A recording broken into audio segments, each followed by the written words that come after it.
Come on. Why this place is bushy like this? In fact, this is Aiyedade for I have a call. you. Hello, Mom. Okay. I've gotten to the village. Yes, we are just gotten there now. Okay. Why this place far? Baba, wait. This place is very bushy. That is Aiyedade for you. The secondary school is there. It is called Aiyedade Community Grammar School. Wow. There is something funny about this particular village. There is once in a while wind that do come around. So let's be very careful. We should stay indoor. We should not just do anyhow. God will bless us all. So what does the whirlwind do when it comes? It is the tradition of this particular village. So please, let's observe. Let's take cognizance of it very well. So we should stay indoors when the wind comes. We should stay. Wind cannot carry anybody. Why you do like this? Let's go. You know, Sabi their culture. Tradition is a great something, though. Sasangele, baálé ọkọ ìlú, ó dúpẹ́ lọ́wọ́ rẹ o. Àwọn aládé ilẹ̀ wọ́n gbé ọ o. Àṣẹ. Wọ́n bá ń ti ọ lẹ́yìn ojú òní tí ọ o. Ọkọ ìlú. Kárólé. Alákọ̀wé mi. Alákọ̀wé ńlẹ̀kú ọjọ́ mẹ́ta. Ǹlẹ́. Ẹ sọ mi máa ń wága fún ọ. Ẹ sì tẹ́jú mọ́. Baálé abẹ́ rí. Alákọ̀wé bá ń bí pé tí ò sí dáa fi rí o. Baálé say Oko, you know why you come to Baálé. Okay. Ọlọ́run ní ẹrí mi lọ́lọ́ ní ìwà mi lásìkò. Yorùbá jẹ́ ọkọ̀lú. I'm here to introduce to you formally the newly posted course member. As you can see them sitting here, they just posted them here for the youth service. Thank you, Kabiyesi. Sasangele, baálé ọkọ ìlú, ó bá ń kí wọn. Ni mo ní o kí wọn gan. Kó o ṣe wọn pẹ̀lẹ́. Baálé say him, me, everybody greet. Okay. Greet. Baálé appreciate our presence. Gan. Tí ẹ ṣe kéké. Bàbá mi sọ fún pé ìlú tí ó bá ṣòfin ẹ̀sùn ìsì ń bẹ. Ìlú tá a wà òfin ń bẹ ẹ̀ṣẹ̀ sì wà. Wá sọ fún wọn tó bá ti dijọ́ Àlàmísì. Tó bá ti dédé aago 3 ká má jáde o. Ìjí aago 3 lọ́jọ́ Àlàmísì. Ìjí. No jáde aago 3. My fellow corps member, there's a lay down rules here that every Thursday by 3:00 p.m. no one should go out. Sagete, so we should all stay indoor. You mean we should remain indoor? Yeah. Okay, that's no problem. Yeah. Okay, no problem. Thank you very much, sir. So we are going to abide by all the rules and regulations and traditions of this village. So whatever we are told to do, that's what we will do, of course. Thank you. Thank you very much. Thank you, sir. Thank you, the community health.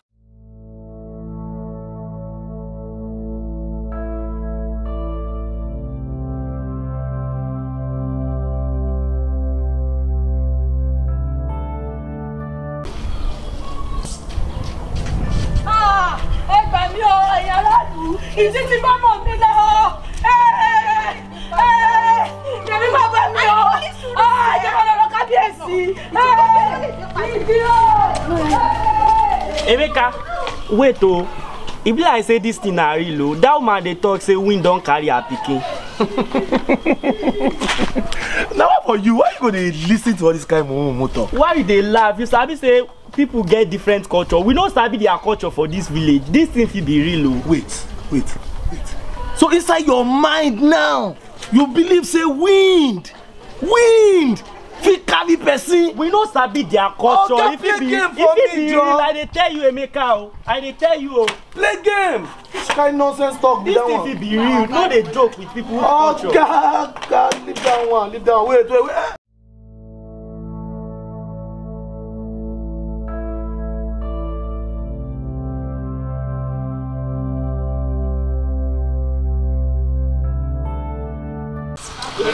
Àríkẹ́ ṣe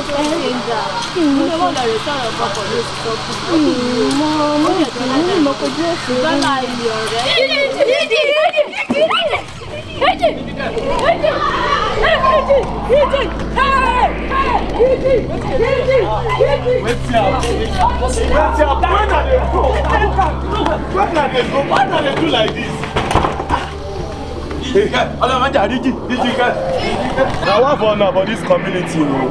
Who is she G? Wetin be G? Wetin be all this one?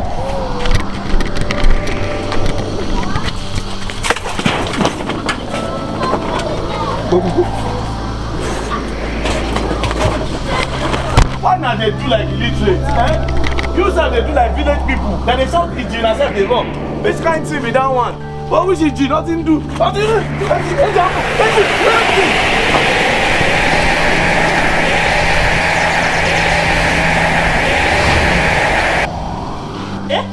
Where Emeka? Stone don't carry this guy come out. Stone don't carry come out. And I dey tell this guy where he dey now. Whoa, Emeka don't kill himself. I dey tell him. Emeka dey hear EGG. I don't tell us it's that first day. You don't hear me now. Emeka don't kill himself. Where Emeka? I don't see him. Where Emeka? Where you go find him now? I don't see Where him. Emeka? I don't see him. Make I find him go here. Find him go that place.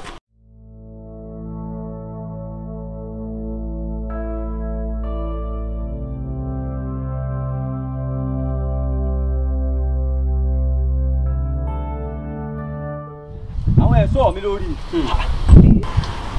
tí ẹ bá sọ náà lálẹ́ ilẹ̀ yìí ẹ bá kó bá mi lùlù yìí ẹ bá jẹ́ ń gbó kọ ẹni a wí fún ọba jó gbọ́ ẹni a fọ̀ fún ọba jó gbà. ọ̀rọ̀ ti ṣẹlẹ̀ bẹ́ẹ̀ yóò. aṣọ fún I told you òun náà lélẹ̀ balẹ̀ òkú ti sọ fún wọn àbí ṣáà sọ fún yín. o told you ṣebó náà lélẹ̀ yìí ṣebó ní tí ìrànjú wọ̀n yìí. See, Emeka is a very stubborn boy. He's a very stubborn boy. Look at you. Emeka, look at you. Look at your life. Imagine. See how you are. You look tattered. lẹ́sìn wàá sì rú ìlú lẹ́sìn wàá sì rú ìlú ẹ sì pa yín sí lọ́rùn. ìjà ríru ẹ̀. I told you to run for your life on that day. Look at you. We've been looking for you for the past 6 months. Uche, 6 months? Emeka, you are back. It has just been one day. This is incredible. It's one day. We've been looking for you. Where have you been? It is true. It is true. It is true. This is what happened to me.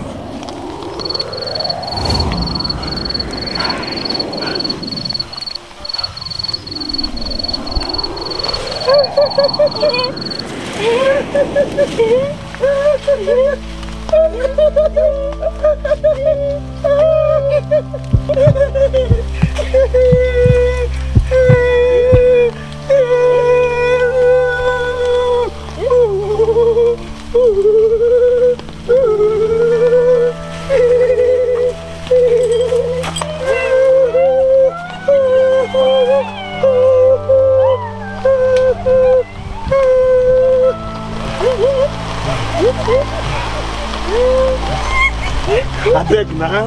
I beg.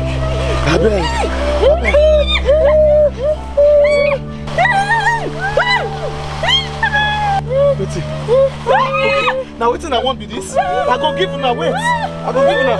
Take her.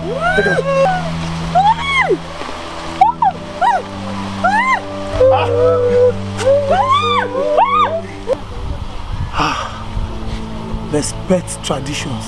Didn't I tell you?